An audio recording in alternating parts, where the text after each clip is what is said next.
All right, so you're ready to buy a home. Congratulations. This is a super exciting time, but also right now, just before you start, is a really crucial time because right now is the best time for you to set a budget. Now, this doesn't have to be down to the pennies. Let's not get crazy here. But if you can start the home buying process with a really good foundation and confidence in what you are able to afford and what you want to look at, then the whole thing will work much more smoothly. There's 5 steps to setting the right budget for you. Step 1 is going to be getting a very clear picture of your current financial situation. So what you're gonna wanna do is take a piece of paper, an app, a spreadsheet, whatever suits you and your personality type, and figure out what your monthly income is. Now, I'm talking about consistent income, so don't include things like overtime or bonuses unless every single month you can expect the same amount of that. So you've got your monthly income, now you need to subtract your monthly expenses and your monthly debt payments. So expenses would be things like your grocery bill, how much you're spending regularly on how much you're spending regularly on fuel and food. And then also subtract your debts. So credit card payments, student loans, whatever it may be. Take your income, subtract your monthly expenses and debts from that, and whatever is left over is the amount that you have to be able to make a mortgage payment and do things like utilities, etc. Once you have your monthly mortgage payment amount figured out with your, income and your debts and expenses subtracted out of that, another thing to keep in mind is to have a general idea of what your current credit score is. That can be as simple as checking something like Credit Karma just to get a ballpark number. This is also useful because it's a tool that will allow you to see any potential red flags or derogatory comments on your credit report that a lender would want to be addressed. So having that in your back pocket ahead of time just puts you ahead of the curve. Steps 2 and 3 are going to go pretty hand in hand, and both of those determine what amount of money, number 1, you have to put down on a loan, and number 2, what money you have to cover the cost of closing. When it comes to a down payment and you think about what amount of money you have saved, keep one thing in mind. The idea that you have to put 20% down on a home loan is a practice of the past. It's not actually a requirement. It's beneficial, and we can talk about some reasons why if you'd like, but in general, there are tons of loan programs out there that are going to require much less upfront than 20%. For example, an FHA loan, you're looking at about 3.5% down. So take whatever home price you're looking at, multiply that by 3.5%, and that's your down payment. Conventional loans, a lot of conventional loans, you're gonna see somewhere between 5 to 10% down, depending on your credit, income, all of that good stuff.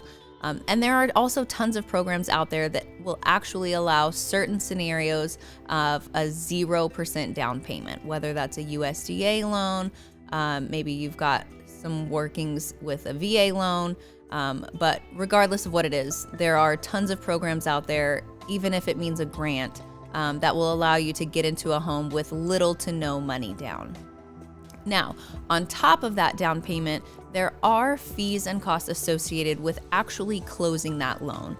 We kind of, as realtors or loan officers, lump all of those things into your closing costs. That's one of those terms that you'll hear thrown around all over the place. But those fees are going to include your title insurance premium if you're paying that as the buyer.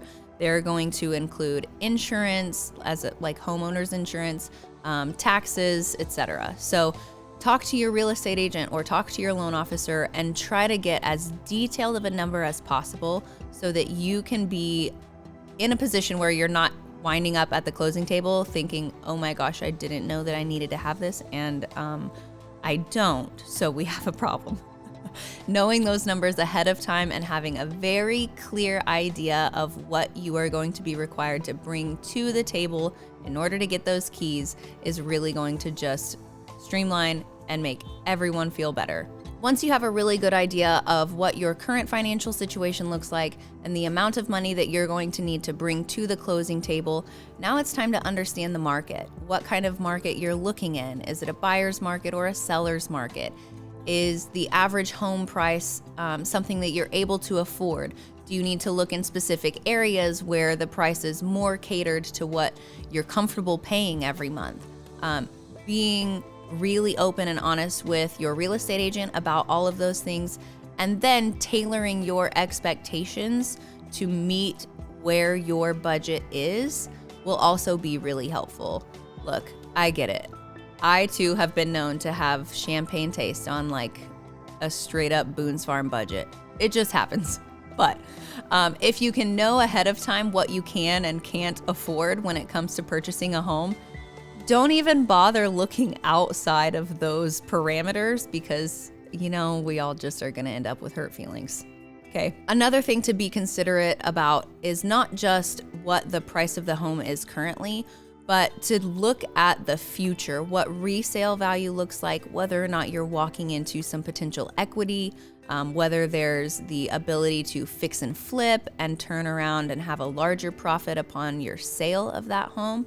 Those are all things to be considered. So when you're looking at purchasing a home, don't just think short term, like what can I get into for the least amount of money as fast as possible, but think about the long term because you really want to be able to set yourself up for financial success now. Each month that you own the home, you want to be comfortable. And then in the future, you also want to be in a position where you are looking at making a pretty good sum of money on the sale of that property. The best way to do this is to talk to your real estate agent. I know I'm biased, I am one, but if your agent is worth their salt, they're going to be able to guide you in making a purchase that is beneficial for you right now and later, long after they've cleared their commission check. They're still looking out for your best interest. Okay, that's really important. And finally, if you have any questions at all, or you're just not sure if what you're doing on paper, if those numbers are making sense, just ask. Don't hesitate. Reach out to a real estate agent that you trust or that you've got a great relationship with. Reach out to a loan officer. Find out from those people who are in these numbers day in and day out what you should be expecting, what you should be preparing for, even if you're not looking to purchase in the next month or 2 or 6 or 12, knowing the steps that you can take right now to put yourself in the best financial position possible will make this whole process easier for everyone involved, but especially for you, because when you can walk into the buying process confident and educated, then the whole thing is just so much more fun. And really, a decision this big should be really freaking fun, okay? Buying a home should be exciting. So do yourself a favor, know where you stand, get yourself on solid ground, come up with a budget, and move forward with confidence and with authority and with a freaking smile on your face, okay? Let's go buy a house, yeah?